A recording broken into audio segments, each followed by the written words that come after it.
Hello! Sa video na to, tuturuan ko naman kayo kung paano magbasa ng candlesticks. Okay, reading candlesticks tayo. So, wala muna mga structure masyado, candlestick lang muna. Kapag nakakakita kayo ng red na ganyan, this is considered as bearish candlestick or yung mga pababang candlestick. And then, kapag yung mga green na ganyan naman, ibig sabihin naman nito, ito yung mga bullish candlestick or pataas.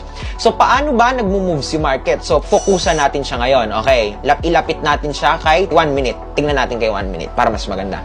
Nakikita nyo, kapag nasa time frame ka ng 1 minute, ibig sabihin yan, every candle represents 1 minute. Magpapalit yung candle every 1 minute. Kapag naka 3 minute ka naman, every 3 minutes yung nire-represent nung candle. So, punta tayo kay 1 minute para mas madali nyo makita. So, ibig sabihin lang nito, eto yung opening ng candle, tas dito siya nag-close. Ano naman yung mga wicks na yan? Basically, yung mga wicks lang na yan, dyan lang dumaan si candle, pero hindi siya totally dyan nag-close